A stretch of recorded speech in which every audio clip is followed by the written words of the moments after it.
La idea de los casos prácticos es que ustedes distingan un poco la línea delgada entre los hurtos y los robos. Y hay un caso ahí que me parecía interesante, que era una pareja de ladrones que quiere hacerse con los neumáticos de un vehículo. A ver si lo puedo encontrar acá, eh, hoy uno de esos casos, digamos, que era interesante para discutir porque es un caso que se dio en la jurisprudencia muy comúnmente, donde parecería ser una figura de robo, y ahí tenemos nosotros que aplicar el concepto de fuerza en razón de la cosa, y no ese concepto de fuerza fenomenológica o ontológica que yo les dije que se había abandonado después de mucho evolución de la doctrina, sino un concepto jurídico de fuerza en las cosas, aquellos autores que tienen que llevar adelante un gran ejercicio, digamos, para poder destrabar las ruedas, pero que utilizan las mismas herramientas o la misma fuerza que debería haber utilizado el tenedor de la cosa si quisiera sacar la rueda de su propio auto. Eso quiere decir que en razón de la cosa, la fuerza que utilizaron los ladrones es exactamente igual que la que hubiera utilizado el tenedor. Eso hace que la figura quede en la figura, o sea, quede subsumida en el delito de hurto y no en el de robo.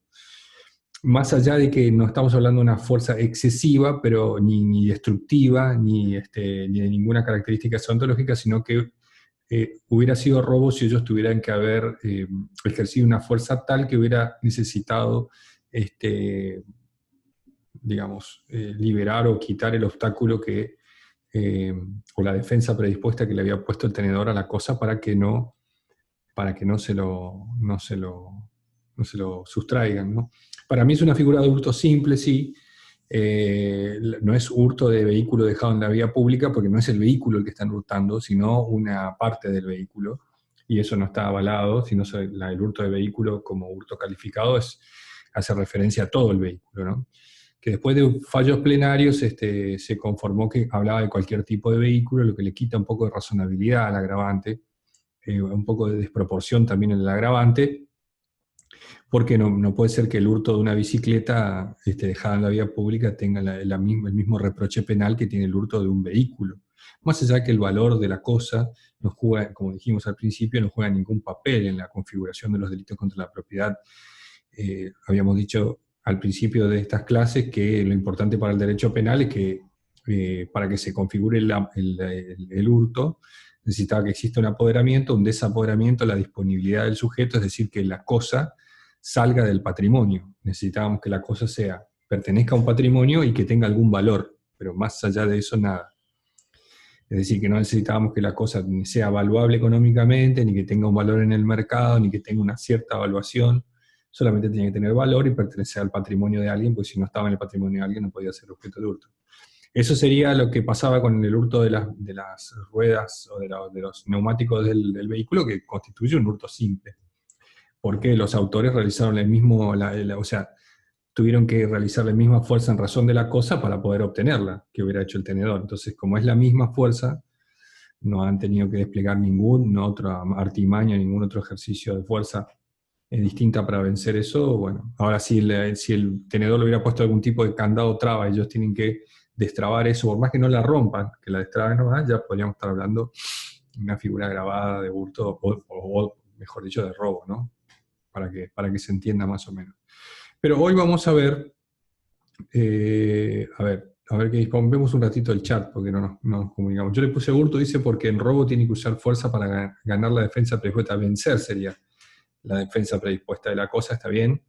Y los bulones ya tienen, claro, o sea, utilizó el mismo mecanismo que hubiera utilizado el tenedor si quiere cambiar una rueda pinchada. Entonces, como no hay ninguna distinción entre estas dos formas, indudablemente estamos en presencia de un hurto simple,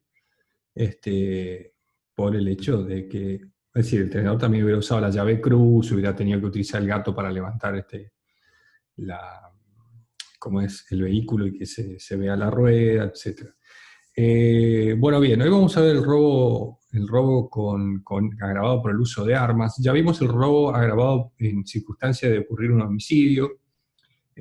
Habíamos explicado ahí en ese delito de robo seguido de homicidio, que es el latrocinio, de que lo importante de entender ahí es que no existe ningún nexo causal en el dolo del autor que relacione el robo con el homicidio, pues si no estaríamos en presencia de un homicidio calificado criminis causa del artículo 87, porque si en el plan del autor, en el dolo del autor, él se propone matar para, por ejemplo, que sería una de las preposiciones lingüísticas que utiliza la norma, para, digamos, lograr la impunidad o por no haber logrado el fin propuesto con el robo, que serían para y por las dos preposiciones, ya no estamos en presencia de este delito, sino que lo importante en el delito del latrocinio del 165 es que con el robo ocurra un homicidio, sin relación causal entre uno y otro delito, en el dolo del autor, pero que el homicidio, como el legislador utiliza la palabra homicidio, que es una palabra que tiene una significación sistemática en el código, cuando hablamos de homicidio, hablamos de un homicidio doloso, ¿no? Puede darse en cualquier circunstancia.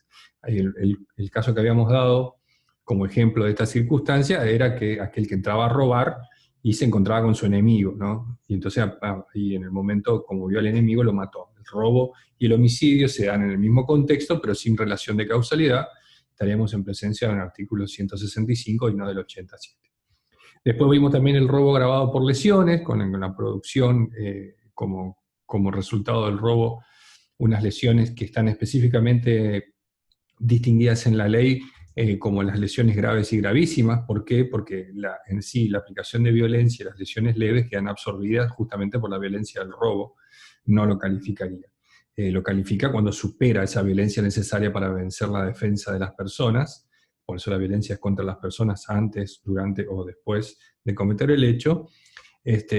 Si pasa a la figura de las lesiones tanto graves o gravísimas, estamos hablando de la pérdida de un miembro, como podría ser una lesión gravísima, o la disminución en el uso de la palabra, si es una lesión grave. Entonces ahí nosotros teníamos una figura de robo calificado. Y hay otra figura que es muy importante analizar, que es la figura del artículo 166, que es justamente el robo con armas. En el artículo 166, inciso 1, también hay un agravante, ahora vamos a ver, pero me interesa hoy hablar un poco del agravante con armas.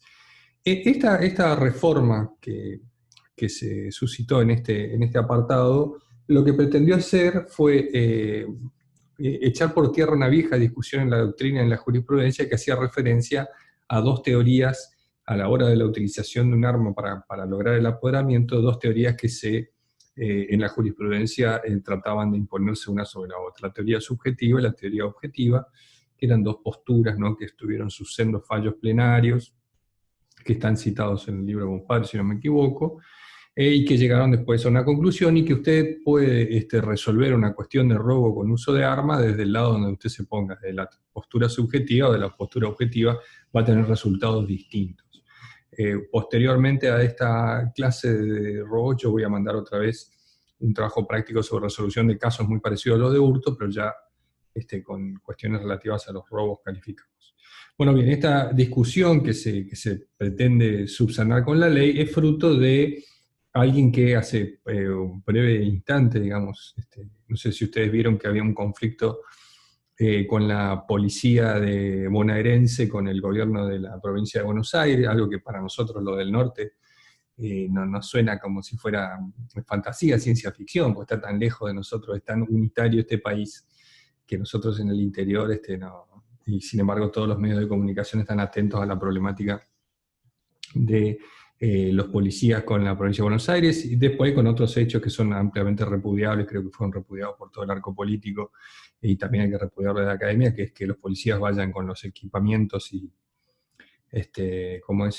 las armas y el equipamiento que le brinda el Estado para la seguridad, vayan y los coloquen a manera de amedrentamiento en las quintas presidenciales. Eso no tiene nada que ver, es una amenaza directa a la Constitución, una forma de extorsión que no es inaceptable, pero después el reclamo salarial de los policías es atendible, es importante, ganan una miseria, el trabajo es muy peligroso, y tienen un montón de cuestiones, como el denostable fallo de la Corte Suprema hace un par de años, más precisamente hace 4 años, o no, 3 o 4 años, que le negó la posibilidad de sindicalización a los policías, algo que va en contra de las modernas visiones sobre la seguridad y la política criminal que hay en el mundo. Los policías deben poder sindicarse como cualquier trabajador, con las formas de protesta totalmente reguladas, como pasa en Brasil, por ejemplo. En Brasil los policías tienen sindicatos.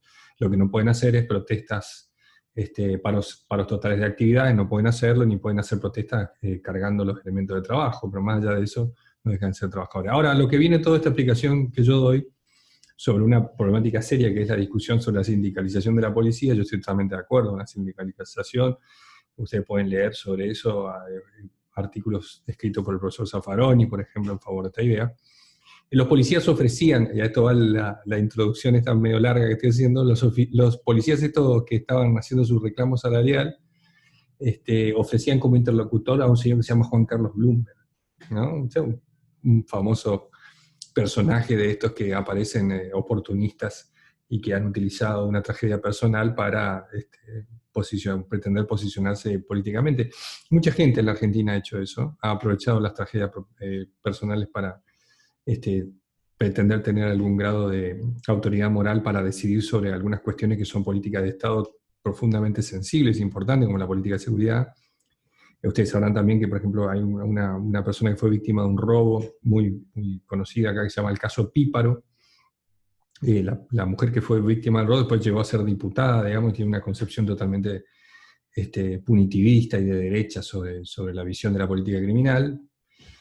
Más allá de eso, digamos, no, el sufrir una tragedia personal no te califica como una persona que pueda entender sobre estas políticas. Y Juan Carlos Bloomberg justamente fue uno de estos personajes que a partir de la tragedia personal de haber perdido al hijo en un secuestro extorsivo, llegó a la vida política tratando de imponer reformas en el Código Penal, y lo hizo. Impuso un paquete de reformas muy, muy importante en el Código Penal, que son las reformas Bloomberg, este hombre que mintió que era ingeniero y al final no era ingeniero. Pero más allá de eso, las reformas de él fueron siempre de corte punitivista, de aumento de la cantidad de penas, de restricciones a las libertades condicionales, restricciones a las prisiones preventivas, toda esa melaza de corte fascista o neofascista que pretenden ahora, o que siempre pretendieron, digamos, pero ahora con más ímpetu, pues, imponer en la agenda cada vez que hay una reforma penal. Si ustedes analizan los proyectos de Código Penal que nosotros tenemos en la Argentina, algunos muy buenos, otros no tan buenos. El proyecto del 2006, por ejemplo, del Ministerio de Justicia de la Nación, era un proyecto muy bueno de Código Penal y no vio la luz porque estos sectores como Bloomberg, que todavía tenía alguna resonancia en la sociedad, acusaban al Código Penal de abolicionista, por ejemplo. Una cosa ridícula que no tiene sentido. ¿Cómo un Código Penal va a ser abolicionista? O sea, no. Justamente el abolicionismo es la no existencia de un código penal, digamos, es una cuestión medio rara, medio bastante psicótica, como todo lo que pasa en el país. Entonces, esto no vio la luz, este código penal, por esas circunstancias. Entonces, este hombre, Juan Carlos Bloomberg, que pretendía ser el vocero de los policías que protestaban contra el gobierno de la provincia de Buenos Aires, es el autor de las reformas que están incluidas en la ley 25.882 de reforma, y otras reformas también, su influencia, su incidencia, como la reforma del secuestro extorsivo y otras más. Pero aquí también vemos la manito de Bloomberg, o por lo menos de su sector, en la idea de incorporar en este artículo, en el 166, y en el inciso 2, que es el que vamos a ver más particularmente, la problemática del arma para la cual no se puede comprobar su aptitud para el disparo, primer problema que nos trae aquí, y la segunda problemática, que es el arma de utilería, ¿no? Son dos conceptos totalmente novedosos, inentendibles, nunca antes vistos en la legislación argentina, que se pene la aportación de con una sanción penal, la aportación o la comisión de un delito de apoderamiento con un arma de utilería. Eso ya es una cuestión. Pero esta reforma no nace de un repollo, sino que nace verdaderamente de una discusión doctrinaria y dogmática sincera, entendible, que a mi manera de ver ya no admite más discusión. Me parece que es evidente el peso argumentativo que tiene una teoría por sobre la otra. Lo que sucede es que la teoría que tiene más peso argumentativo es más, entre comillas digo esto, ¿no?, más garantista, o si se quiere más pro derechos del imputado, que la otra tesis, que es la tesis subjetivista, que es mucho más pro-punitivista o más. Ahora van a ver la diferencia entre la teoría subjetiva y la teoría objetiva, y cómo hizo esta reforma para incluir las dos tesis bajo el pretexto o la falsa premisa de que una es una atenuante. No existen atenuantes en este tipo penal, a pesar de que un sector de la doctrina todavía lo ve. Pero bueno, ustedes tienen el artículo 166, que pena de 5 a 15 años si el robo se cometiera con armas en despoblado o en despoblado y en banda. Esas son la primera cuestión que vamos a ver. Si ustedes analizan bien semánticamente lo que es la utilización del lenguaje por parte del legislador, la primera agravante sería el robo que se comete con armas, ¿no? Y después estarían, si se hacen despoblado y en banda. Así podríamos separar nosotros las agravantes para que ustedes entiendan. Y si el arma fuera utilizada, si el arma utilizada fuera de fuego, que es, ahora vamos a ver cómo se clasifican las armas, yo algo le expliqué en alguna otra clase que está por ahí grabada, la escala prevista se va a elevar un tercio en su mínimo y en su máximo, es decir, que la pena va ya de 8 a 20 años, más o menos, ¿sí? De 6 años y medio a 20 años, una cantidad de pena importantísima, y se cometió el robo con un arma de fuego cuya aptitud su aptitud para el disparo no se pudiera tener de ningún modo acreditada. Esa es otra circunstancia que también prevé la ley, es decir, un arma que no se puede acreditar que tenga aptitud para el disparo. Ahora vamos a ver por qué es importante la discusión entre la doctrina, entre la tesis objetiva y subjetiva para resolver estas cuestiones. Ahí tenemos otra forma que el autor de la ley o quienes proponían esta ley entienden como una forma atenuada, para mí no es atenuada, o si el arma fuera de utilería, le dice la pena será de 3 a 10 años. Si nosotros adoptamos una de las tesis esta que vamos a ver ahora, la utilización de un arma de utilería no sería un robo calificado, porque el arma de utilería, ¿qué no es? Puede ser cualquier cosa, pero algo no es un arma, a no ser que usted la utilice como un objeto contundente. Tendría que ver la característica específica de cada arma, ¿no? En ese caso la pena va a ser de 3 a 10 años, y aquí es donde falsamente aquellos propulsores de la reforma decían que estábamos en presencia de una figura atenuante. No sé si es atenuante, vamos a ver. En primer lugar, hacemos un breve repaso sobre cuáles son la clasificación que la doctrina le ha dado al arma, porque indudablemente la ley penal no da ningún concepto de arma. No está en el artículo 77, por ejemplo, que es en el artículo del Código Penal donde están los conceptos jurídicos penales están ahí, van a encontrar ustedes ahí el concepto de mercadería, el concepto de estupefaciente, el concepto de capitán de buque, el concepto de documento electrónico, de firma digital, etcétera, un montón de conceptos. En ese artículo no está conceptualizada la figura del arma, así que nosotros la doctrina o la jurisprudencia tienen que llegar a un acuerdo sobre su conceptualización.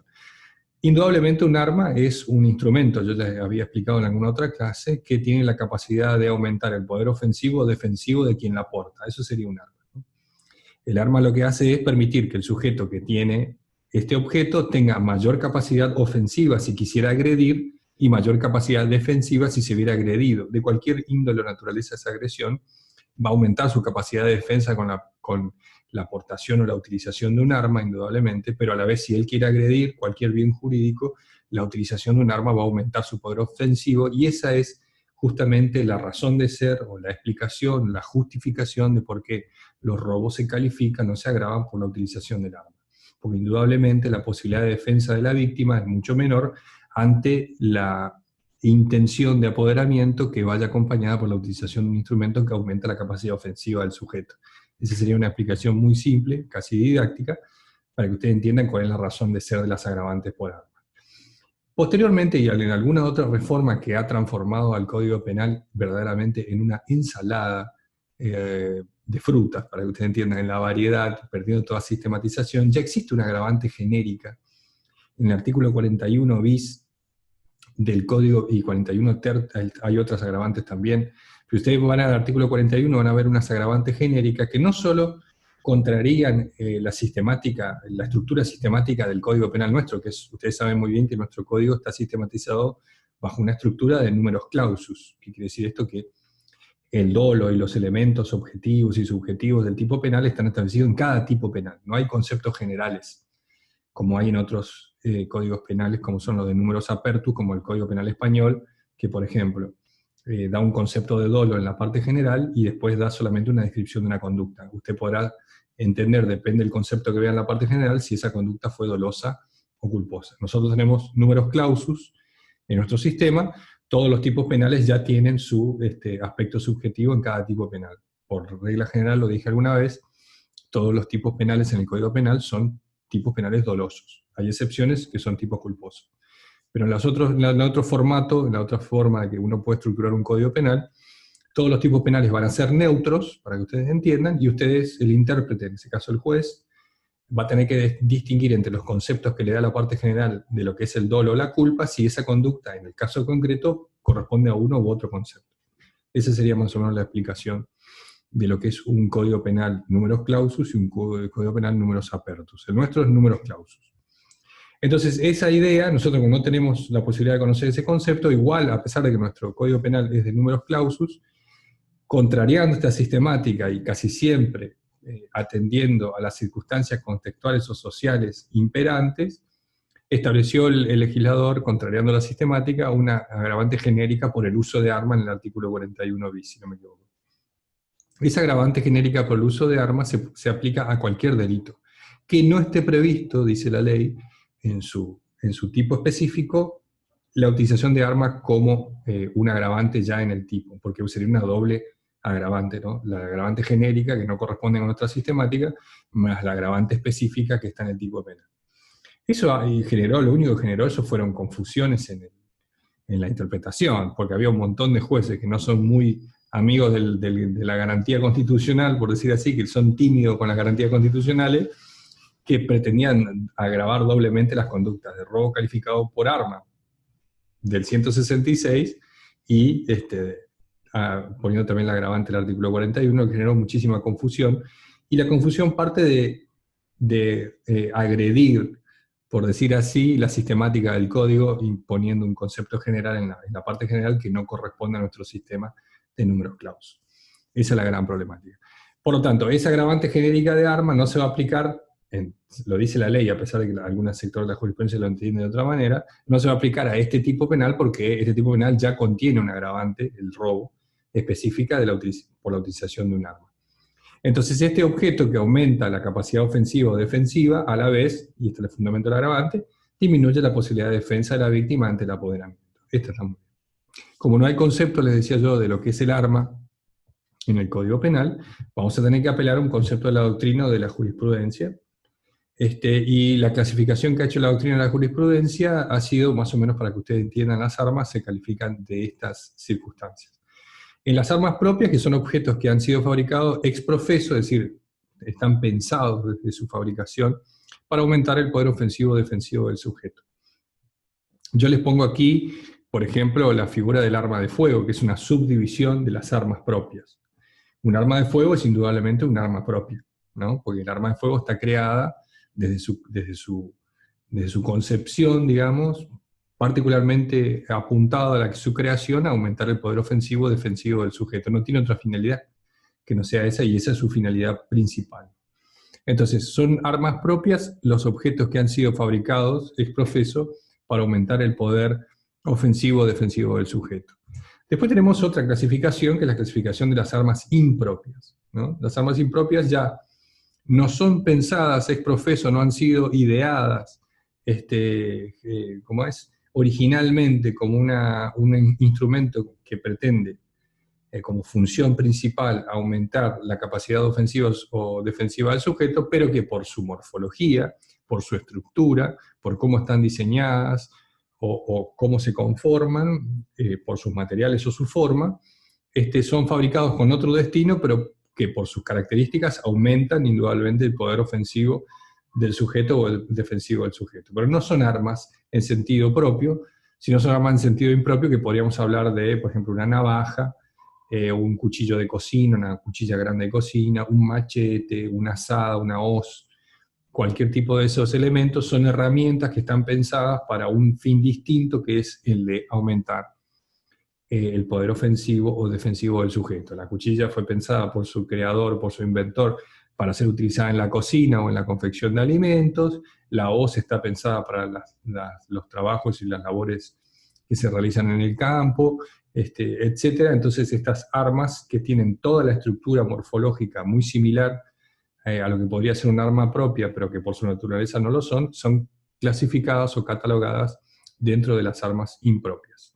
Y por último tenemos una clasificación que, si se quiere, ya está en el límite, caminando por la cornisa de lo que sería el principio de legalidad o de máxima taxatividad, o de, por ejemplo, o por lo menos el principio de analogía, que son las armas equiparadas, que son denominadas también verdaderamente impropias, las impropias y las verdaderamente impropias, que son objetos que por su contundencia, su tamaño, su peso, su volumen, pueden aumentar el poder ofensivo o defensivo del sujeto y que la ley las equipara, por eso son armas equiparadas, el concepto que yo utilizo es el de armas equiparadas, pueden llegar a aumentar el poder ofensivo o defensivo del sujeto.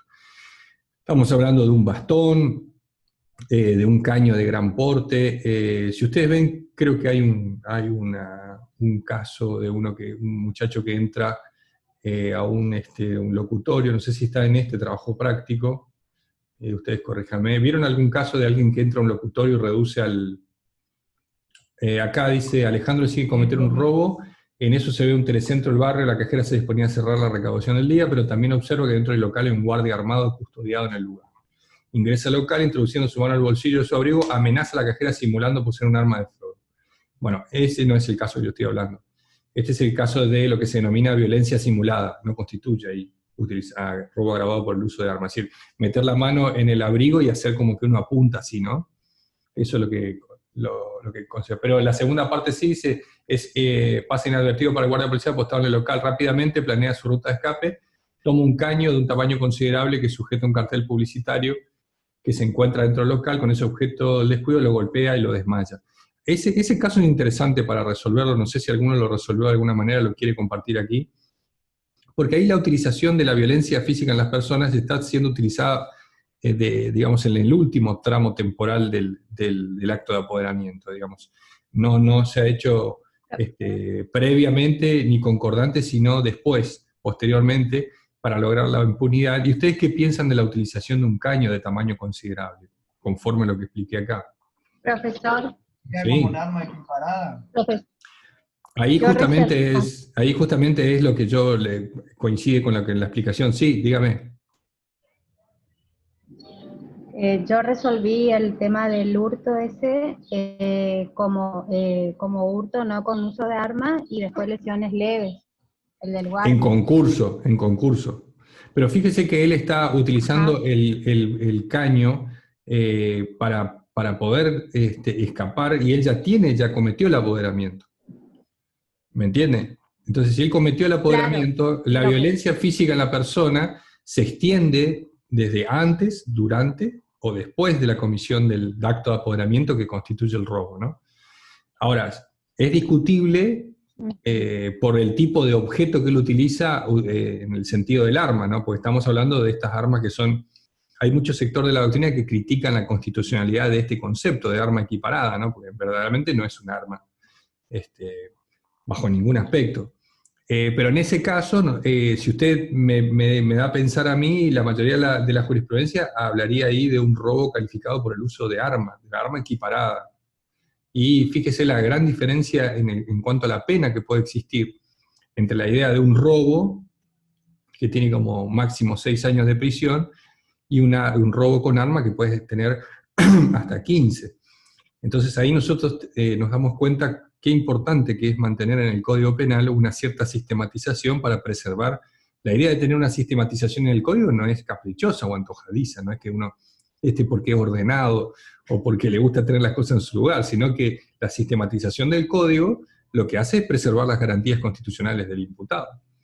Y una equiparación de un arma, de un caño, porque fíjense que las armas equiparadas, y esto acá continúo con la clase, las armas equiparadas son, o sea, es un concepto de textura tan abierta que queda bajo la sola interpretación del juez. Digamos. Esto por ahí le gustaría a Ronald Dworkin, pero queda bajo la sola interpretación del juez, porque era verdaderamente el caño que utilizó el sujeto del ejemplo lo suficientemente contundente para que entre dentro del concepto de arma equiparada o verdaderamente impropia. Y bueno, y ahí queda la apreciación subjetiva y ultra personal de cada juez en cada caso particular. Y eso lo que hace es, indudablemente, quitar mucha seguridad jurídica y hacer temblar un poco las bases de lo que es el principio de legalidad, de la prohibición de lo que es la analogía en malam partem, etc.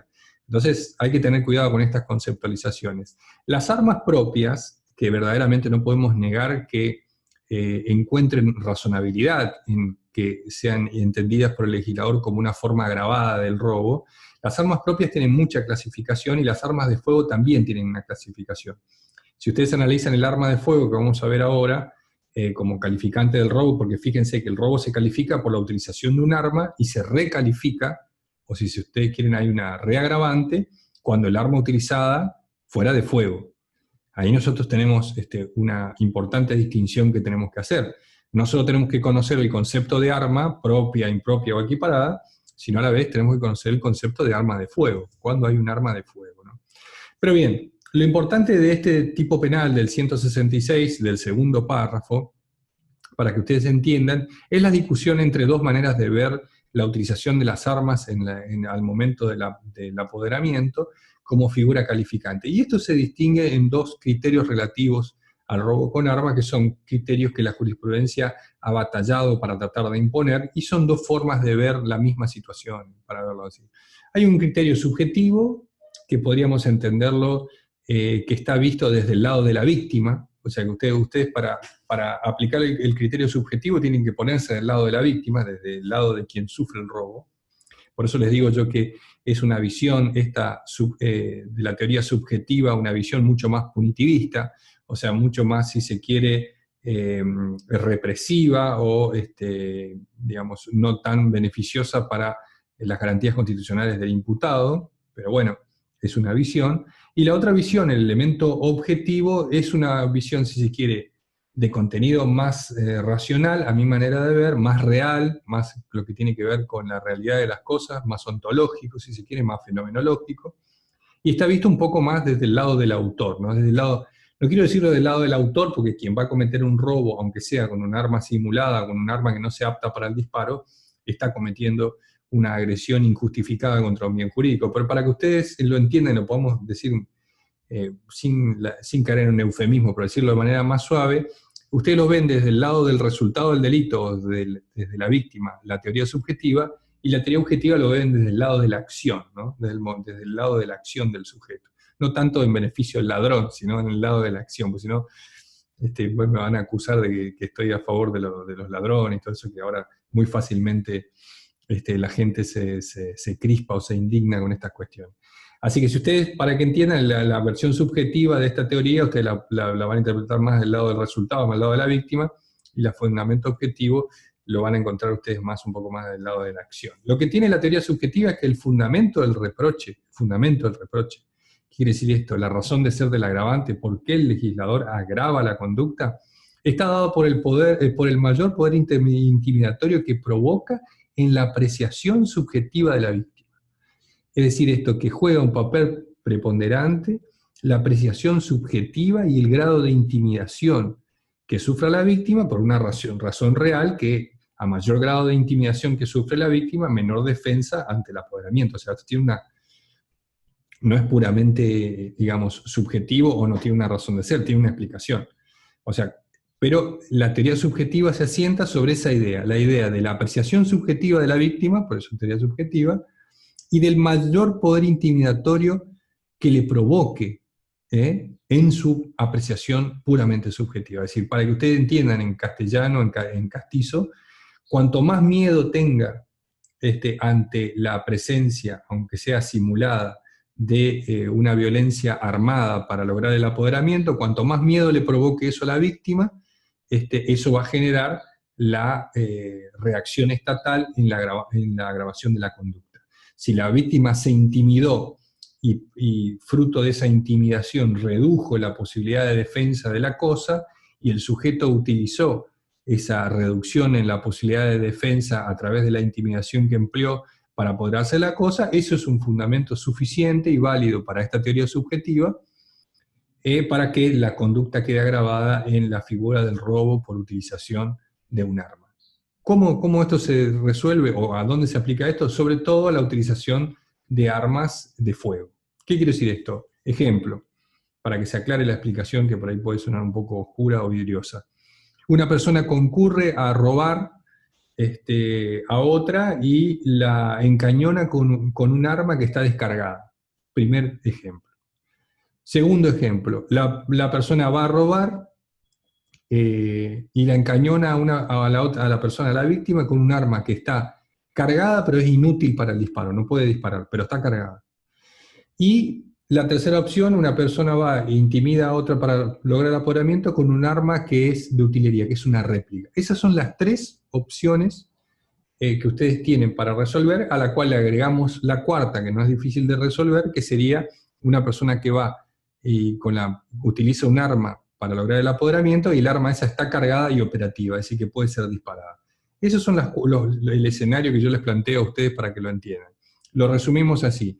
Una primera opción, la persona concurre a cometer el robo con un arma que está descargada. Es apta para el disparo, pero está descargada. Segunda opción, el arma está cargada, pero no es apta para el disparo. Tercera opción, el arma es de utilería, es decir, no constituye ni siquiera un arma, sino que es una réplica. Y la cuarta opción, el arma está apta y puede disparar, y con eso concurre a cometer el apoderamiento. Esas cuatro posibilidades, que son las que se dan a la hora de un robo que se cometa con arma, las tiene que resolver la doctrina de jurisprudencia de alguna manera. Y para esto son las teorías subjetivas. La teoría objetiva, en cambio, y en contraposición a lo que dice la teoría subjetiva, hace referencia, o la justificación o el fundamento del agravante radica en el peligro objetivo, real e inminente que provoca la utilización de un arma para lograr el apoderamiento. Y esa arma va a lograr un peligro objetivo, real e inminente si está cargada y es apta para el disparo. Si no, no hay peligro objetivo.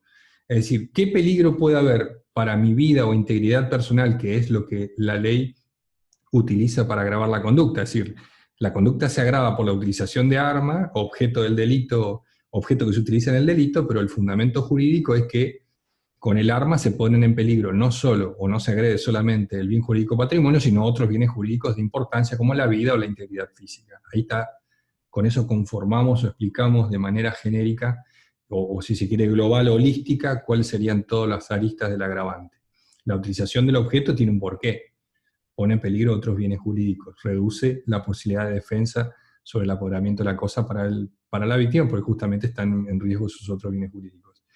Si nosotros tenemos un arma que no es operativa, nosotros, si utilizamos la tesis objetiva, ¿qué tendríamos que decir? Como no existe un peligro objetivo real e inminente, esto no puede ser un robo calificado por el uso de arma, porque la idea es que el arma que utiliza el autor ponga en peligro bienes jurídicos distintos a los del patrimonio, como son la vida y la integridad física. No se daría la existencia o la razón de ser un agravante, porque el arma es, en ese caso, inoperativa, no funciona, o está descargada.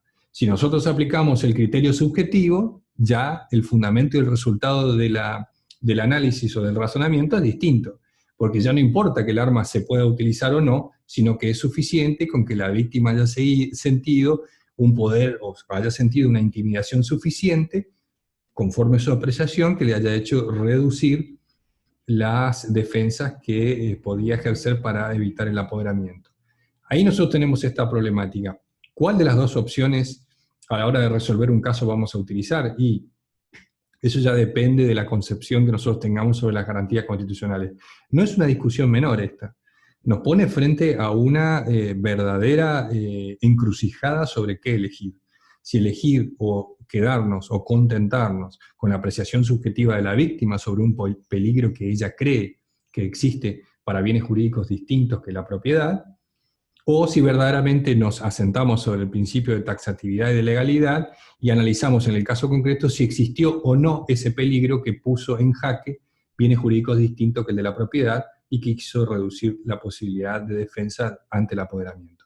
Esas dos opciones van a tener dos respuestas totalmente distintas, y durante muchísimo tiempo en la doctrina y en la jurisprudencia, hasta la sanción de la reforma, esto se debatía en la jurisprudencia. Había un sector de la jurisprudencia mayoritario que poco, si se quiere, garantista, o poco en favor de las garantías del imputado y más en favor de una concepción punitivista, entendía que consistía un robo calificado aunque el arma no funcione o no se haya podido comprobar bajo ningún aspecto que el arma era operativa. Por ejemplo, un testigo dice que en el robo se utilizó un arma, pero nunca se pudo secuestrar el arma, por lo tanto no se puede comprobar que el arma fuera operativo. En esas circunstancias, bajo la tesis objetiva, nosotros teníamos que estar hablando que en el caso particular el robo tendría que ser un robo simple y no agravado. Y eso es justamente lo que la tesis subjetiva pretende evitar, la impunidad en los casos en los cuales se utiliza un arma que no es operativa, un arma que está descargada, por ejemplo. ¿Por qué? ¿Qué dice esta concepción que coincide ideológicamente con una concepción punitivista? Vamos a generar una gran laguna de impunidad, vamos a ser absolutamente permisivos con aquellas personas que salen a robar con armas que probablemente no sean aptas, y siendo igualmente un caso grave o una agresión grave al patrimonio, van a quedar impunes, van a caer en la figura del robo simple. Quienes dicen la otra postura objetiva dicen, bueno, tendremos que soportar cierta impunidad de la figura grabada y solo imputar la figura básica, porque eso es lo que establece verdaderamente las garantías constitucionales. El arma verdaderamente puede constituir como agravante cuando estamos en presencia de un peligro cierto o inminente para el bien jurídico, porque de eso se trata el derecho penal. El derecho penal se trata de que las acciones de los hombres afecten o pongan en peligro un bien jurídico, si no son acciones atípicas. No tienen por qué ser acciones jurídico-penalmente relevantes para que se entiendan así. Esa sería la explicación. Yo les quiero que ustedes me digan si lo entienden, esta cuestión, si se comprendió la explicación, porque es muy importante la segunda parte de esta explicación, que viene cómo hizo el legislador para quedar, si ustedes entienden la frase, para quedar bien con Dios y con el diablo, ¿no? Porque como estaba conformada antes la norma, que hacía referencia a lo que está escrito en la primera parte del párrafo, que decía, cuando el robo se cometiere con armas, o en despoblado y en banda, y cuando el arma fuera de fuego, el aumento de la pena será tanto. Esa circunstancia de que el arma fuera de fuego para cometer el robo, eso fue lo que hizo nacer la discusión eterna, casi bizantina, sobre la aplicación de una teoría objetiva que haga hincapié sobre el peligro objetivo real e inminente que provoca la utilización del arma, siempre y cuando esta arma sea apta para el disparo y esté cargada, o la tesis subjetiva, en la cual no es necesario comprobar que el arma sea apta para el disparo ni que sea operativa, porque es suficiente con que la víctima se sienta intimidada en un grado bastante como para que reduzca la posibilidad de defensa ante la intención de apoderamiento del autor. Así se discutía antes. ¿Qué hizo la norma? Y con esto les hago un poco de spoiler. Como les dije recién, y tomando el viejo proverbio, quedó bien con Dios y con el diablo. Es decir, como la jurisprudencia discutía entre la aplicación de la tesis subjetiva y la tesis objetiva, lo que hizo fue incluir las dos tesis en el mismo tipo penal. Si ustedes analizan el tipo penal, vamos a volver un poco con las láminas para que esto sea gráfico, ¿no?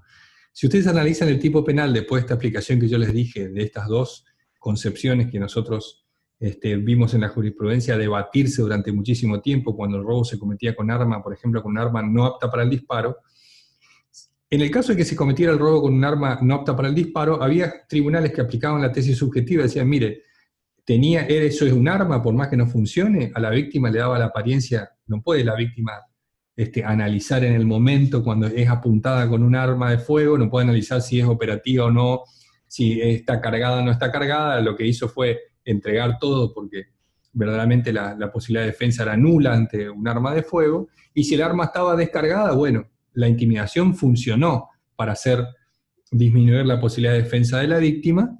Entonces, un sector de la jurisprudencia decía aquí, aplicando la tesis subjetiva, si el arma estaba descargada o no funcionaba, no importa, el robo es calificado por el uso de arma. Otro sector menor de la jurisprudencia decía, no, mire, tenemos que respetar las garantías constitucionales. Si la acción del sujeto no puso en peligro ningún bien jurídico de manera cierta e inminente que no sea el de la propiedad, no hay por qué agravar, porque el agravante tiene razón de ser de que no solo agravamos la conducta porque se afecta el patrimonio, sino también porque pone en peligro otros bienes jurídicos de gran trascendencia como la vida y la integridad física de las personas. Y aplicaban la tesis objetiva, y esa misma conducta que un tribunal podía entender como un homicidio, como un robo calificado por el uso de armas, para el otro tribunal de la tesis objetiva constituía un robo simple, de 1 a 6 años de prisión. Fíjense la diferencia, porque no estamos hablando del robo calificado por el uso de armas, estamos hablando del robo calificado por el uso de arma de fuego, porque la aptitud para el disparo solo se puede hablar cuando hablamos de un arma de fuego, ¿no? El cuchillo no tiene aptitud para el disparo. Será un robo calificado por uso de arma la utilización de un cuchillo, pero no de arma de fuego. Entonces había entre esas dos interpretaciones que estaban, o sea, son minucias lo que la divide a una interpretación de la otra, una, la apreciación de la intimidación o el amedrentamiento que sufre la víctima, y el otro, la circunstancia, me parece a mí más constitucional de que afecte de manera real o inminente un bien jurídico, eso podía hacer variar la escala penal entre de 1 a 6 años de un robo simple con la tesis objetiva, hasta 20 años de prisión con la tesis subjetiva. Fíjense cómo estábamos en un universo de tanta amplitud que los casos constituían a veces profundas injusticias o desigualdades, o sea, los mismos distintos tribunales juzgando de manera diametralmente opuesta el mismo hecho, la misma circunstancia. Entonces, esto se pretendió solucionar con la reforma, esta discusión eterna y estas injusticias. Y lo disfrazaron a través de una disminución de la escala penal como de una figura atenuada. A los que somos partidarios de la tesis objetiva, y la incorporación de la reforma nos deja un sabor amargo en la boca, digamos, porque es como que nos bajaron las banderas, nos incluyeron con una pena de hasta 10 años la tesis subjetiva, que es el párrafo que dice: si se cometiera el robo con un arma de fuego cuya aptitud para el disparo no pudiera tenerse de ningún modo por acreditada un arma de utilería, esa es la tesis subjetiva. Al incluirnos esa tesis y aplicarnos 10 años de pena, y nos deja un amargo sabor de boca, porque ahí nosotros no podemos decir que eso sea una figura atenuada, porque esa misma circunstancia, la utilización de un arma que no tiene aptitud para el disparo, en nuestra concepción objetiva es un robo simple, de 6 años de prisión. Sin embargo, aquí dicen que de manera atenuada lo elevan a 10 años, lo cual nos descorazona a aquellos que seguimos la tesis objetiva. La tesis objetiva sigue estando en el primer párrafo, cuando el arma utilizada fuera de fuego. Si el arma utilizada es de fuego y es apta para el disparo, bueno, ustedes tienen ahí un agravante que se elevará en 1/3 del mínimo y en submáximo la pena. Pero si el arma es de fuego cuya aptitud para el disparo no puede comprobarse, o fuera un arma de utilería, también tiene una pena de 10 años de prisión, que es muchísimo. Es una pena de 10 años de prisión, es muchísimo.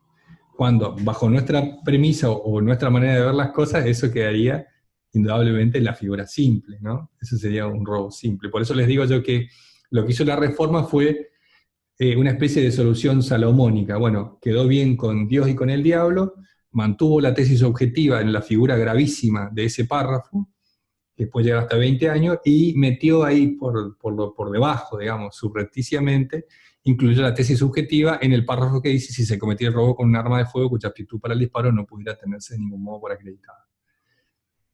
¿Entienden? Eso fue lo que verdaderamente pasó. Nos engañaron, a nosotros que quienes propugnamos la tesis objetiva, nos engañaron, nos dijeron: quédense tranquilo que viene como atenuante, y nos incluyeron la tesis subjetiva como una especie de atenuante, pero con más pena que la figura básica, que era la solución que nos daba la tesis objetiva. Reitero la tesis subjetiva para que ustedes... Esta es la 25882, la reforma, ¿no? Acá van a ver la clasificación de armas, ya la pasamos, para que ustedes entiendan ahora por qué era importante. O sea, la discusión no es menor entre la tesis subjetiva y la tesis objetiva. Para mí la tesis subjetiva genera afectaciones constitucionales muy profundas. Es decir, en primer lugar, a la garantía constitucional penal del derecho penal de acto. Es decir, la acción tiene, o principio de legalidad, o si se quiere, el principio de lesividad penal. Si una acción no pone en peligro, déjeme terminar, si una acción no pone en peligro, no afecta a un bien jurídico distinto al que es el fundamento del agravante, la acción debería quedar circunscrita al tipo penal que reprime la agresión de ese bien jurídico. Justamente, si yo tengo un arma que no funciona, un arma de utilería, no tengo posibilidad de agredir ningún bien jurídico distinto que el de la propiedad, que es la misma circunstancia que se da en la figura básica. Por eso la solución sería la figura básica. Pero como la tesis subjetiva está incluida también en el tipo penal, tenemos una pena de hasta 10 años si usted, por ejemplo, roba un banco con un cuchillo de plástico. Si usted roba un banco con un cuchillo de plástico, eso que reparten de cotillón en los casamientos, vieron que hay uno que se pone acá en la cabeza, así que uno parece que tiene el cuchillo clavado. Un cuchillo de plástico es un arma de utilería. Es un arma de utilería. O una espada de plástico, esa que utilizan los nenes para festejar el 25 de mayo, el sable corvo de San Martín de juguete. Lo único que va a necesitar el juez es tener por acreditado que la víctima se vio intimidada lo suficiente como para reducir la capacidad defensiva ante el apoderamiento y ya le va a aplicar una pena de 10 años. Fíjense lo que es. Y fíjense una incoherencia o inconsistencia que provoca la ley ante estas soluciones poco claras. Una granada de fragmentación, es decir, ¿saben lo que es una granada? Eso que se le saca el anillo, ¿no? Y la tiran los soldados, como ven ustedes en la película. Eso es un explosivo. No está contenido dentro del decreto ley, que ya vamos a ver el decreto ley con detenimiento cuando veamos la figura contra la seguridad pública, la aportación ilegal de armas, la tenencia ilegal de armas de guerra. Ahí vamos a ver nosotros el decreto ley que califica las armas de fuego. Pero una granada de esas de fragmentación no es un arma de fuego. No está en el decreto ley que ahora les voy a explicar brevemente por arriba, porque lo vamos a ver con más detenimiento, como le dije, no constituye un arma de fuego.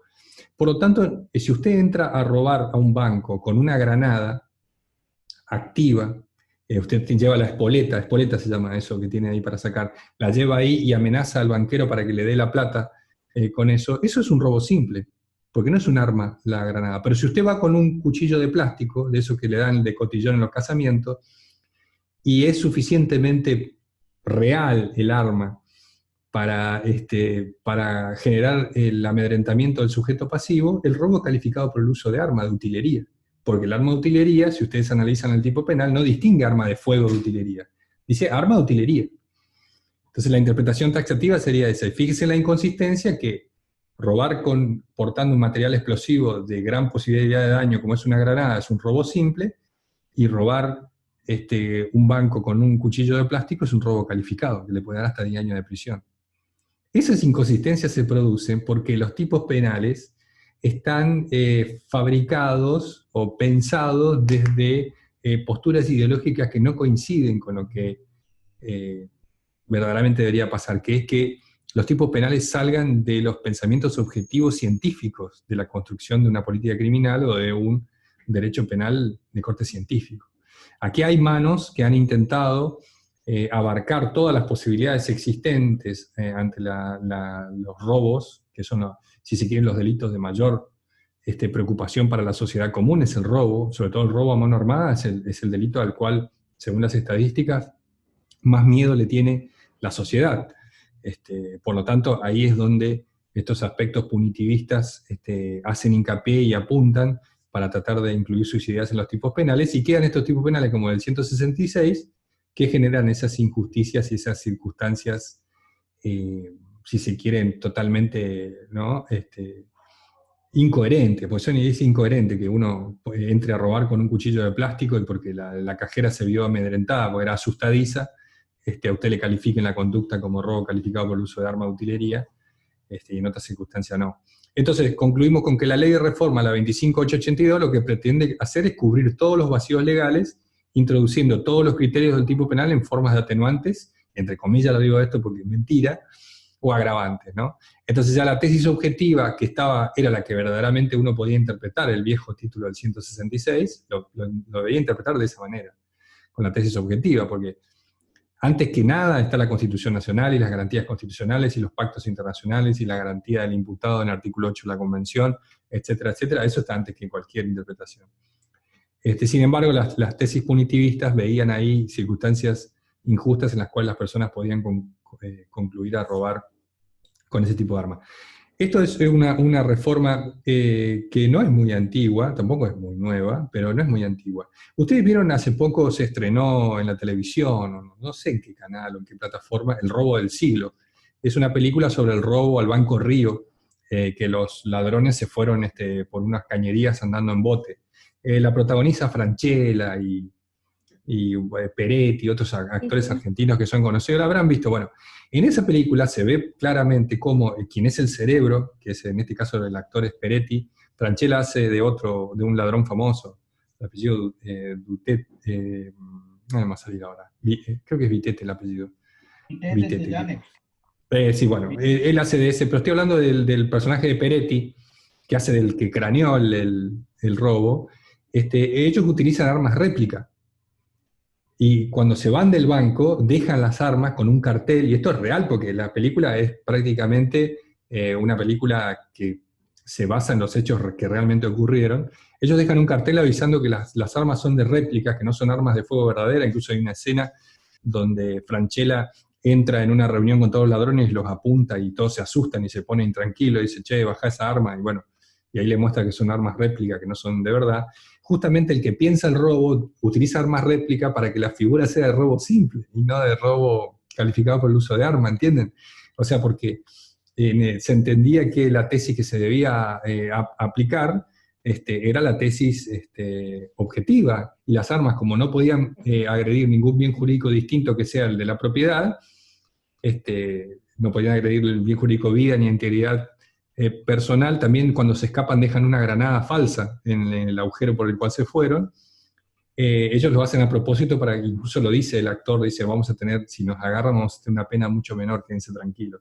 Ahí ustedes tienen esa explicación. No tengo la capacidad como para bajar esa película y editar esa parte, ojalá algún día lo pudiera hacer, pero en esa escena de esa película, que fue un hecho real, van a ver ustedes cómo era conocido entre algún sector de la delincuencia la idea de ir a robar con armas falsas para que la figura sea de robo simple y no de robo calificado. Eso es lo que quiso evitar la reforma. Es decir, quienes ideológicamente están detrás de la reforma, que se produzcan esos casos que entendían ellos como circunstancias injustas o que merecían una sanción mucho más grave por el hecho que producían una zozobra, una intranquilidad en la población al utilizar esas armas. ¿Qué hizo la reforma? Quedó bien con todos, introdujo, no con los que seguíamos la tesis objetiva, introdujo la tesis objetiva, que era la que verdaderamente, razonablemente debía primar como está redactado el tipo, y le agregan ese párrafo aquí para que también se incluya la otra postura que era mayoritaria, porque el Poder Judicial tiene una tendencia hacia el punitivismo, no lo vamos a negar. Incluso si ustedes analizan, los jueces que se dicen garantistas son señalados peyorativamente por esa característica. No, ese es un juez garantista, como si las garantías fueran, no sé, algún defecto. Esa tesis que costaba ser aplicada por los jueces porque lo dejaba en evidencia de esa ideología, terminó siendo incorporada en el tipo penal. Entonces, si se cometió el robo con un arma de fuego cuya aptitud para el disparo no pudiera tenerse de ningún modo por acreditado. Ahora, ¿qué quiere decir con esto? Supongamos en el caso particular que entran los ladrones, ¿no?, a robar al telecentro, o en el caso de la película que vimos, que entraron y robaron con armas de utilería, y la víctima que vio el arma no puede decir en ningún momento que el arma fuera operativa, si era utilería o cómo era, porque en ningún momento se efectuó ningún disparo, supongamos.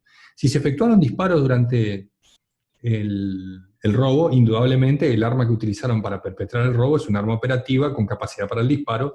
Ahí no hay tesis objetiva o subjetiva que se pueda discutir, sino que lo que tenemos que hacer es aplicar la primera parte del segundo párrafo del 166, y eso es un robo calificado por el uso de arma.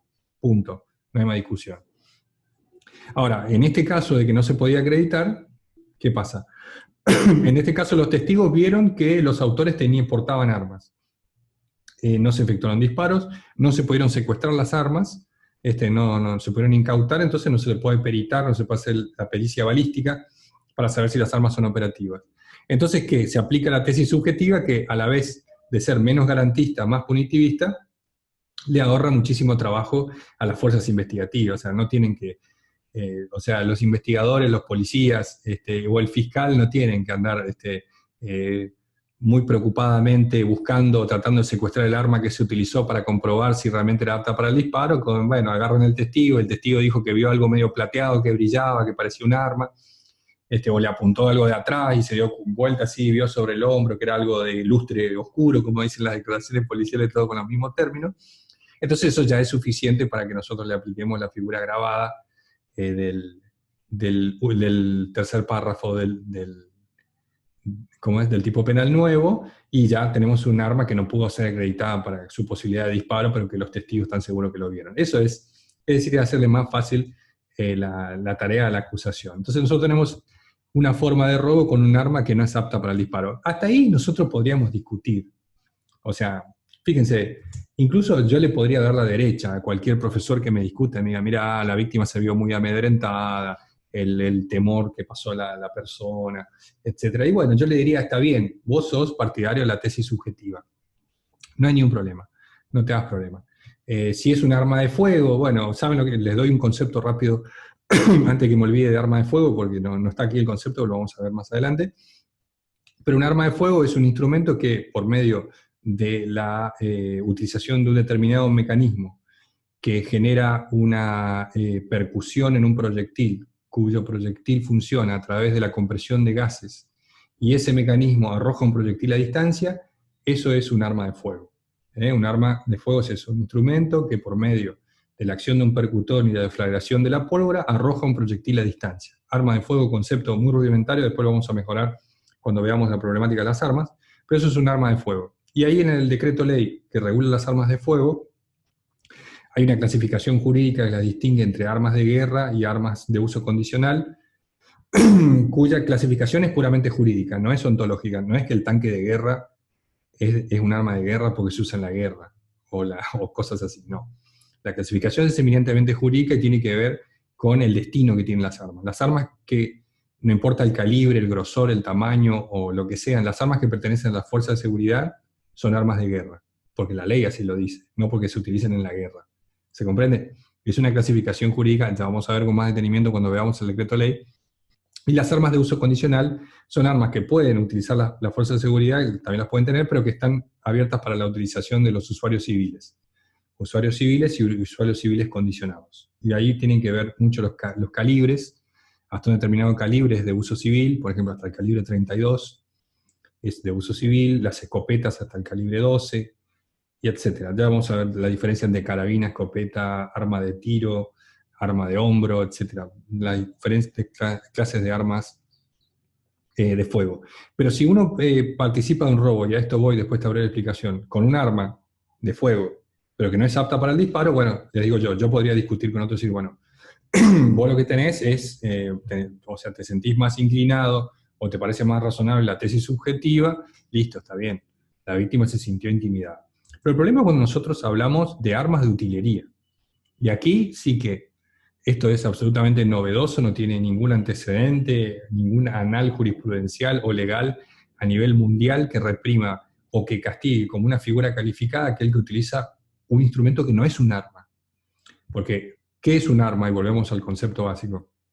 Un instrumento que aumente el poder ofensivo o defensivo del sujeto que la porta. Pero ese poder ofensivo y defensivo que aumenta ese instrumento tiene que ser un poder real, no simulado, o no pretendido, o no supuesto. Un poder real. Entonces, si yo tengo un arma de fuego, tengo mayor poder ofensivo o defensivo. Eso es la característica de que la indica que sea como un arma. Ahora, si yo tengo un revólver de juguete, eso que hacen ruido, tiran chispas para atrás, yo no tengo ningún arma, porque ese instrumento no aumenta mi poder ofensivo ni defensivo de ninguna índole, ni simulado, ni nada, digamos, no hace nada, no es un arma. Y, ontológicamente y conceptualmente, un arma de utilería, lo único que tiene, digamos, en coincidencia con el arma es su forma, la morfología, porque indudablemente la jurisprudencia, la interpretación del concepto arma de utilería, tuvo que hacer una interpretación a la jurisprudencia porque la ley no lo decía, llegó a la conclusión, si se quiere, en el borde de la legalidad, en el borde de la constitucionalidad de esta ley, llegó a la conclusión de que estamos hablando con armas de utilería, armas que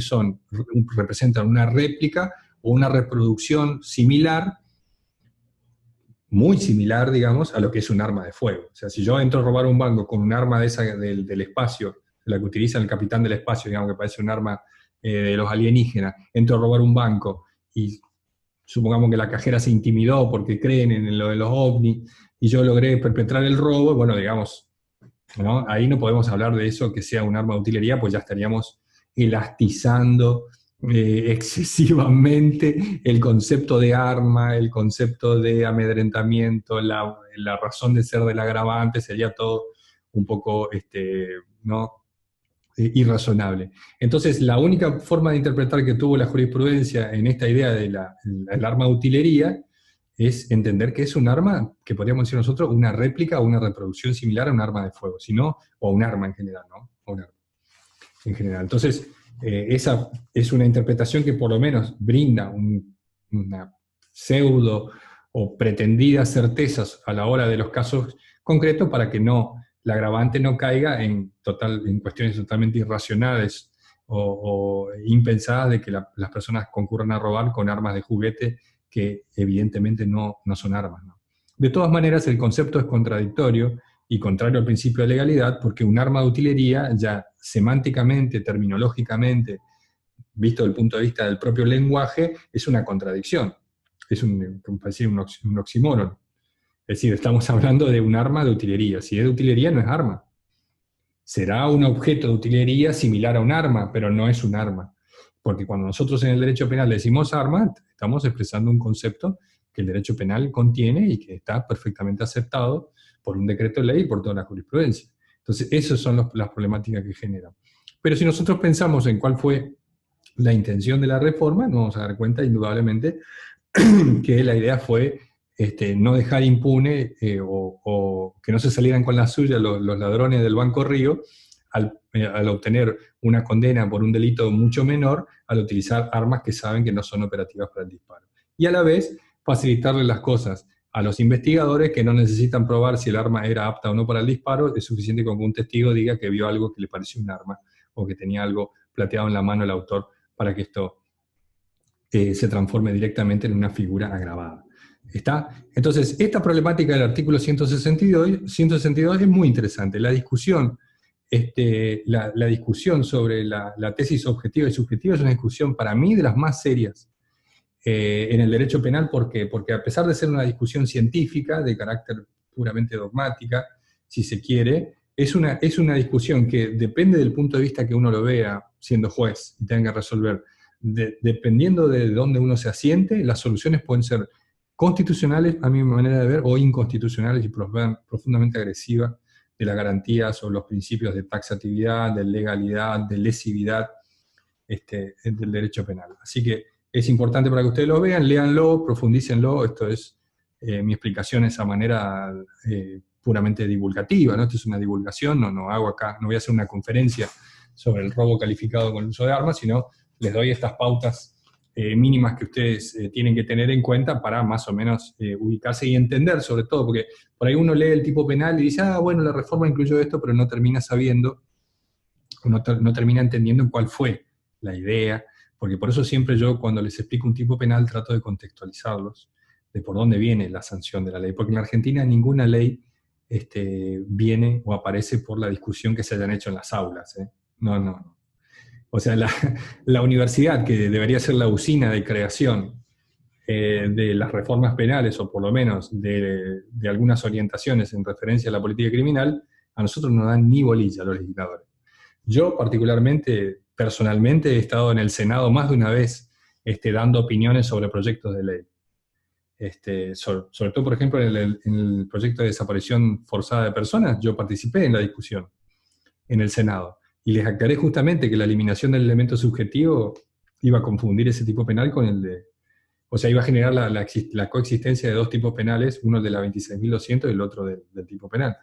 Todos los legisladores dijeron que sí, que estaban de acuerdo, nos dimos la mano, tomamos el café, salimos al Congreso y la ley salió como querían ellos. Entonces, nosotros, es muy poca la opinión que podemos dar. Nosotros, las leyes penales en Argentina, y a esto iba, se resuelven al batir no de los tambores, sino de las ruedas de prensa, ¿no? De los periódicos, de los portales, de la opinión pública para que sea. Y por eso tenemos los tipos penales que tenemos y las soluciones injustas que tenemos. Los buenos, como les decía yo, los buenos proyectos de Código Penal se hundieron, la mayoría por la despenalización del aborto, la mayoría de los códigos penales se vieron frustrados porque contenían una despenalización de la figura del aborto, y las otras porque contenían reducciones de pena o aclaraban circunstancias injustas como esta y beneficiaban los principios constitucionales que tienen que proteger al imputado. Por eso fracasaron. Vamos con el tipo penal del 167. ¿Alguna pregunta sobre lo que expliqué de arma? ¿De robo calificado por uso de arma? Bueno, pregunten ahora. Sí, por ejemplo, ¿cómo se puede interpretar vio que se usan mucho las armas tumberas, por ejemplo? ¿Cómo se puede interpretar eso? Si es un instrumento que por medio de la percusión, la compresión de gases, arroja un proyectil a distancia, es un arma de fuego. Si usted, la tumbera es un tubo que hace andar un cartucho con un golpe. Tiene la Claro. percusión, tiene la deflagración de la pólvora, tiene la compresión de gases y tiene el proyectil que se arroja a distancia, arma de fuego. Por eso ya vamos a ver el concepto más adelante de arma de fuego y van a ver ustedes que las armas tumberas o cualquier tipo de esa de armas están incluidas dentro del arma de fuego. No, y pues, el concepto lo abarca. Vemos el 167, con esto terminamos la clase de hoy. Acá tenemos distintas circunstancias para analizar. En primer lugar, el concepto de despoblado, que yo quisiera analizar primero. Es muy simple el concepto de despoblado. En la jurisprudencia y la doctrina han tenido siempre la idea de que el concepto de despoblado se puede analizar desde dos puntos de vista. ¿Alguien está queriendo hablar y no puede? Póngame en el chat, porque alguien tiene un problema de audio. Me está queriendo hablar y yo estoy escuchando mal. Quien esté hablando, que escriba en el chat, por favor. Escriban en el chat. La consulta. Acá menciona el artículo 166, inciso 2, primero, antes del 167. ¿O usted va a analizar el 167 nomás? 162, inciso primero. 166, inciso 2. ¿Y qué dice el 166, inciso 2? Se aplicará reclusión o prisión de 5 años si el robo se cometiera en despoblado y en banda. Exactamente. Ese es. Debe estar mal acá. Espera un segundo.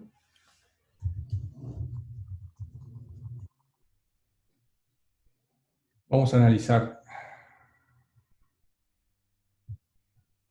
Vamos a consultar acá.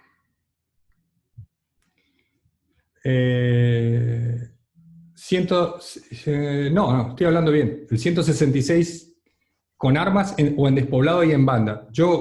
¿Cómo hago para explicar esto? Entiendo cuál es tu pregunta. Yo voy a explicar los conceptos de despoblado y banda en el tipo penal siguiente, y ahí vos vas a entender qué quiere decir cuando el delito se cometa con robo con arma en despoblado y en banda. ¿Entendés? Por eso yo voy directamente al 167, no es que voy a obviarle la explicación de los conceptos que están en el 166.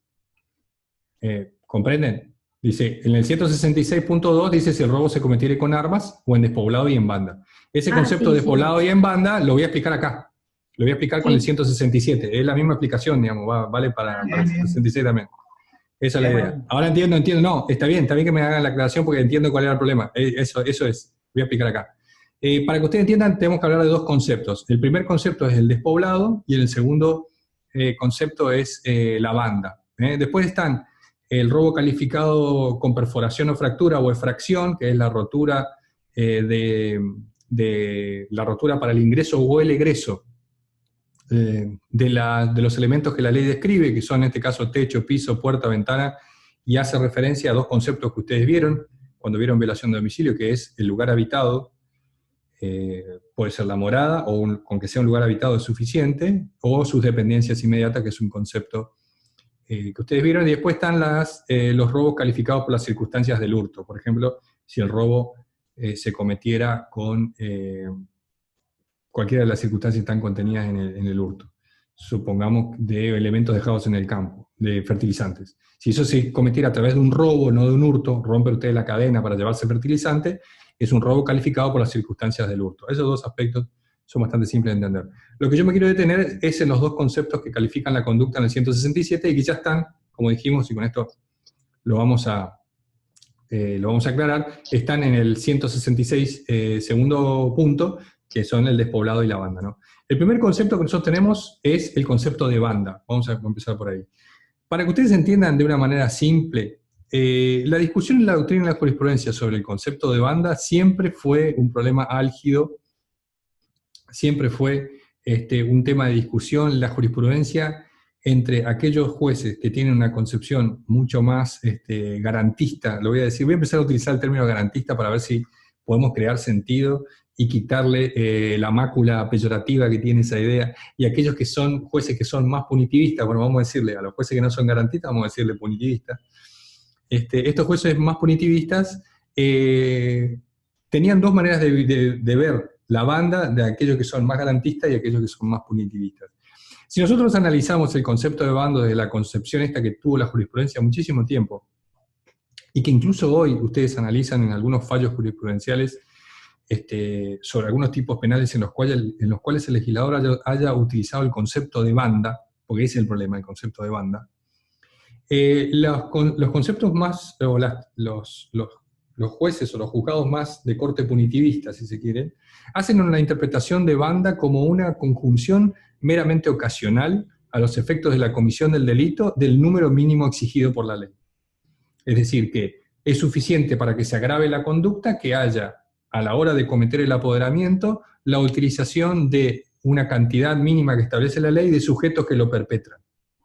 Simple. Es decir, la mera reunión de 3 o más individuos en el caso del robo ya califica el robo como el robo cometido en banda, ¿no? Después vemos el concepto de despoblado, pero ahora vamos a ver el concepto de banda. Esta circunstancia es una circunstancia interesante para analizar, y también es interesante que ustedes vean o piensen cuál va a ser el resultado práctico de la aplicación de esta concepción, a la cual yo la llamo punitivista, o si se quiere, menos garantista que la otra concepción que entiende la banda como asociación ilícita. Porque si nosotros pensamos esto, basta con que nosotros no comprobemos ningún elemento más, y con esto le estamos ahorrando muchísimo el trabajo a la investigación, a la fiscalía. No necesitan más los acusadores que comprobar qué para lograr que el robo sea calificado. Solamente tienen que comprobar el número de partícipes. Si los agentes o los autores cumplen el número mínimo que establece la ley, en los distintos tipos penales en los cuales el Código Penal utilice la palabra banda, es suficiente para que se agrave la conducta. En este caso, la ley hace una mención de 3 o más individuos. ¿Está? 3 o más individuos.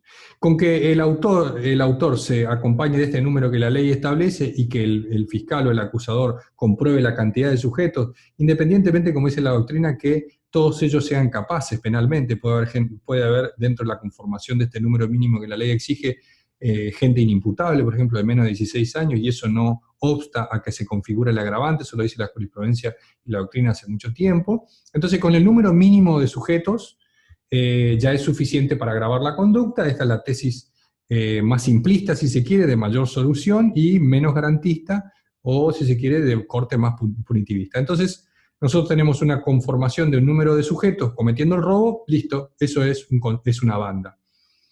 Pero si uno analiza los antecedentes jurisprudenciales, y sobre todo, más precisamente, y con esto creo que la discusión quedaría saldada si quisiéramos aceptarlo así, si uno lee los antecedentes legislativos del Código, por ejemplo, basta con leer el proyecto de 1917. En el proyecto de 1917, los conceptos del Código Penal que hoy están en el artículo 77 estaban en el artículo 78. O sea, en el artículo 78 estaban los conceptos que yo les dije hoy de mercadería, de documento electrónico, no existían, ¿no? Pero mercadería, capitán de buque, estupefaciente, todos contenidos ahí. En ese artículo, la comisión redactora del proyecto de 1917, que ese proyecto es el que ve la luz en 1921 y se transforma en el Código Penal vigente, la comisión redactora hace una salvedad a la hora de analizar el proyecto y le comunica a los legisladores que van a votar el proyecto que ellos van a suprimir el concepto de banda que está contenido en el artículo 78. Y dice el legislador, a la hora de sancionarse el proyecto, en la explicación a los demás legisladores que lo iban a votar, lo dicen, entre otras palabras, diciendo que suprimimos el concepto de banda del artículo 78, donde están los conceptos del derecho penal, porque está perfectamente explicado, dicen, dicen los legisladores, en el artículo 210 de la asociación ilícita. Eso dice el proyecto de 1917 en los fundamentos. ¿Por qué sacamos el concepto de banda del artículo 78? Porque ya está explicado en el artículo 210. Si el legislador, que es la interpretación, aquí estamos hablando de la interpretación original, es la propia palabra, espíritu, idea, razonamiento del legislador, nos está diciendo que para él banda es lo que dice el artículo 210, así que ¿para qué lo va a repetir 2 veces? Si ya está en el 210 lo saco el 78, indudablemente el legislador cuando habla de banda no está queriendo referirse únicamente o simplemente a el número mínimo que la ley exige de conformación de los autores, la cantidad de autores que la ley exige.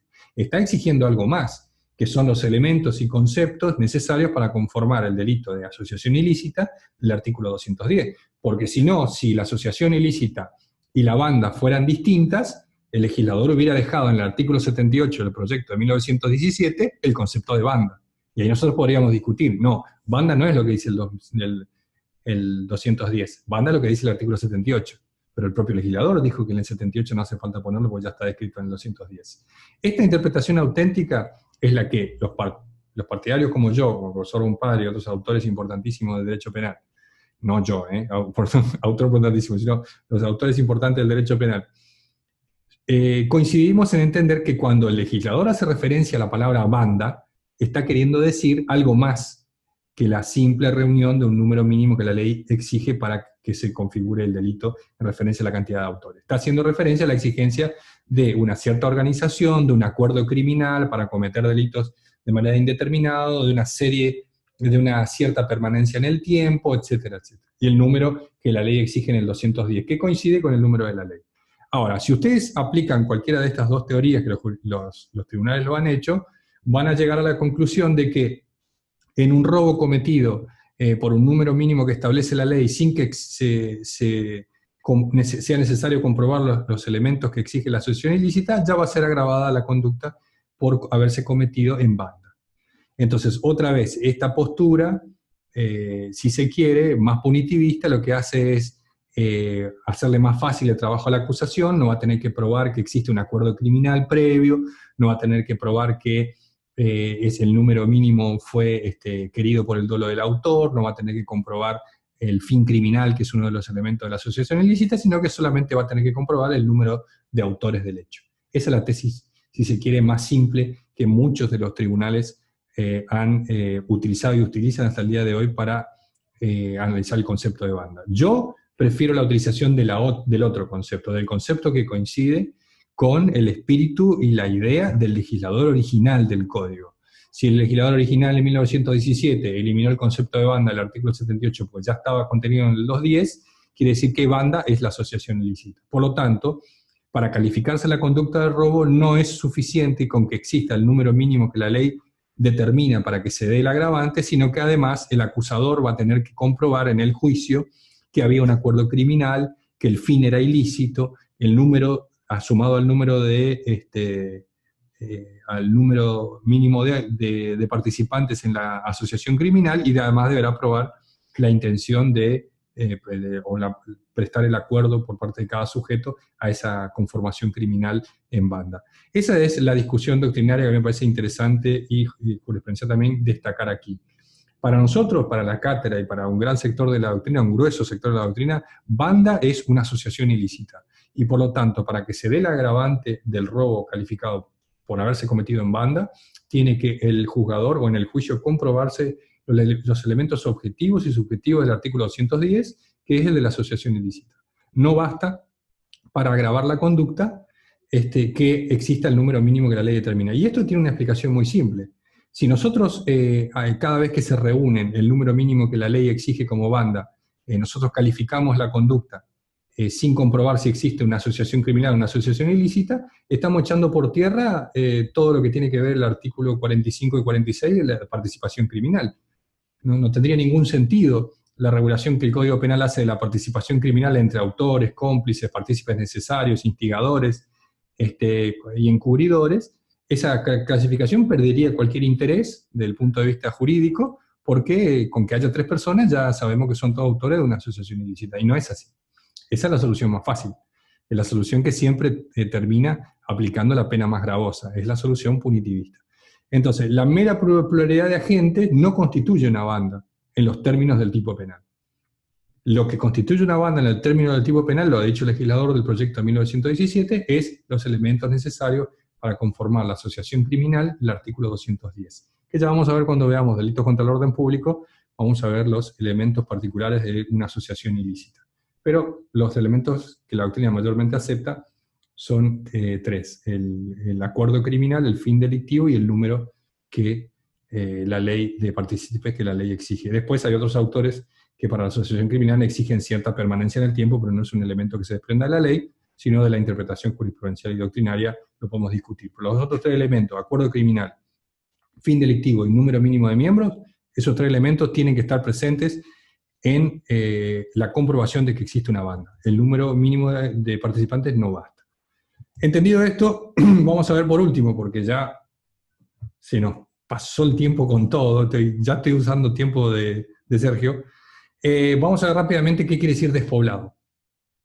Para que ustedes entiendan el despoblado, hay dos concepciones, rápido lo digo esto. Una concepción absoluta y una concepción relativa de qué es un despoblado.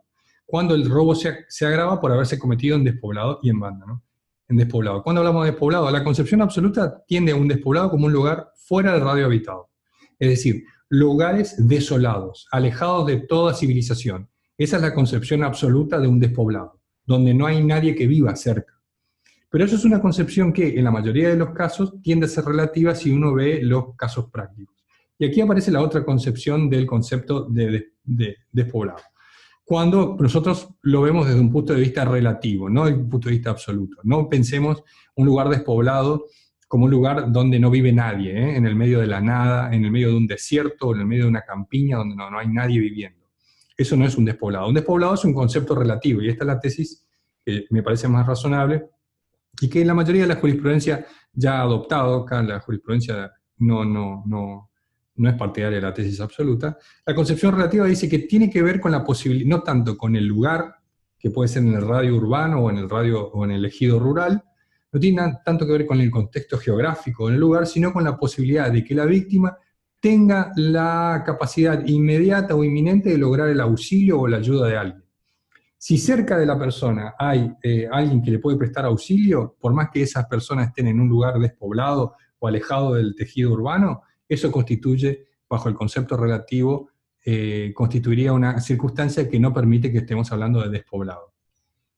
Por lo tanto, también, si en una ciudad una persona está en un lugar donde no tiene nadie que pueda asistirla en el cercano lugar o de manera inminente, por más que esté dentro de una ciudad, podríamos estar hablando de una figura de despoblado que no tiene nada que ver con el aspecto geográfico.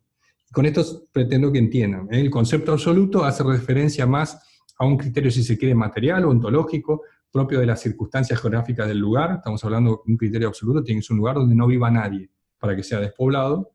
Y un concepto relativo, que es el más razonable si se quiere, no interesando si el robo se comete en un lugar donde nadie vive, puede ser en una ciudad, pero lo importante es que la víctima no tenga la posibilidad cierta e inminente de lograr el auxilio de un tercero o de la autoridad. Eso constituye un concepto relativo de despoblado. Por lo tanto, el robo agravado por la circunstancia de cometerse en despoblado se puede realizar también dentro de las ciudades, siempre y cuando la víctima no tenga la posibilidad cierta o inminente de lograr el auxilio de un tercero o de la fuerza pública. Eso sería la explicación. Bueno, bien. Un minutito de alguna consulta que me quieran hacer, alguna pregunta sobre esto, porque estoy usando tiempo de otro profesor. ¿El aire comprimido entra como arma de utilería? No, el aire comprimido es un arma. Es un arma. No es un arma, es un arma de disparo, pero no es un arma de fuego, porque no hay deflagración de pólvora dentro del concepto. Hay compresión de gas. Hay proyectil a distancia, pero no hay deflagración de pólvora ni percusión. Entonces, el aire comprimido es un arma de disparo, pero no de fuego. Hay muchas armas de disparo que no son de fuego. La ballesta, por ejemplo. La ballesta es un arma de disparo. Arroja un proyectil a larga distancia, pero no lo hace por la compresión de gases ni la deflagración de la pólvora. Para que sea arma de fuego tiene que haber mecanismo de percusión, deflagración de pólvora, compresión de gases y proyectil arrojado a la distancia. No me queda claro por qué las penas son distintas de despoblado y de banda del 166. Porque en el 166 exige que sea con armas, en despoblado y en banda. Tienen que concurrir esas agravantes. Y en el 167 ya no exige el robo que se cometa con arma, solamente en despoblado o en banda. ¿Comprenden eso? Eso lean en el libro, lean en el libro porque en el libro está bien explicado eso. Por ese ejemplo, el caso del robo al Banco de Buenos Aires, que eran armas de juguete, pero en el momento del hecho, bajo la imagen de presencia de armas, se la tomaba como verdadera. Sí, no sé si el mismo robo que estamos hablando, pero el robo creo que es al Banco Río, que sale en la película esta que está ahora, la estrenaron hace poquito con Francella y Peretti y estos actores, relata justamente lo que ocurrió en el banco. Y ellos utilizaron, ya estaba pensado eso, utilizaron armas de utilería para justamente, si eran atrapados, obtener una pena menor. Se esperanzaban de que le aplicaran la tesis objetiva a la hora de juzgarlo y no la tesis subjetiva. Jugaban con eso. ¿Alguna pregunta más? Bueno, nos vamos a ver el martes que viene. Vamos a ver abigeato y extorsión. Y el jueves que viene ya vamos a arrancar con estafas y otras defraudaciones. Vamos a hacer así. Estén atentos porque si puedo les mando un trabajito práctico muy simple de robo para que vayan practicando en el transcurso de la semana. Bueno, gente, nos vemos la próxima, espero que estén bien, cuídense, porque están aumentando los contagios, rarísimo, pero aumentan. Cuídense y que la pasen bien, nos vemos el martes que viene. Chao, gente. Gracias.